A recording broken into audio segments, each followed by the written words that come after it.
வந்துச்சுன்னா பலத்தை இழந்துருவேன். உன்னை நுட்பமா வீழ்த்தினா எப்படின்னா, முதல்ல உன்னை மொழியிலிருந்து வெளியேற்றினேன். தமிழ் படிச்சா வேலை கிடைக்குமா, தமிழ் படிச்சா சோறு கிடைக்குமா, ஐயோ அப்படின்னா ஓ விளக்காதவர்கள் வெளியேறிட்டேன்.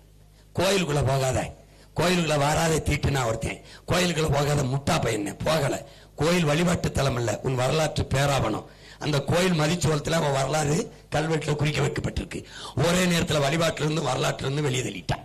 வந்துட்டியா?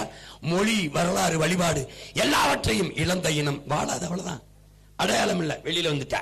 மறுபடியும் என்ன பண்ணிட்டா? வரலாற்றிலிருந்து வெளியேற்றிட்டா. நீ என்ன பண்ற? தீரன் சின்னமலையை படிக்கல, மராட்டிய மன்னன் வீர சிவாஜி, வல்லபாய் பட்டேல், உன் பாட்டை வாவுசியை படிக்கல, கொடியாத்த குமரனை படிக்கல, பெரிய இவன் படிச்ச காளிங்கராயனை படிக்கல. உன் பாட்டை, உன் முன்னோர், உன் வரலாறு உனக்கு இல்ல, எதுவும் இல்ல. வரலாற்றிலிருந்து வெளியேற்றப்பட்ட, வரலாறு தெரியாத இனம் வாழாது. வரலாற்றை மறந்து விட்ட இனம் சுடுகாட்டில் இறந்து கிடக்கிற பிணம்ங்கிற ஹோசிமின் செத்துட்டா. வரலாறு முடிஞ்சா?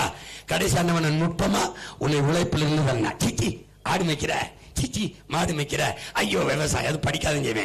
வாத்தியார என்ன பாட மண்டையில, நீ எல்லாம் ஆடு மேய்க்க தாளாக்கு, நீ எல்லாம் மாடு மேய்க்க தாய்க்கு அங்க சொல்லிட்டு ஞாயிற்றுக்கிழமை கறிக்கடையில வந்து அரைக்குள்ள எலும்பில்லாத கறி. எப்படா டே சமூகத்தை வர்ற?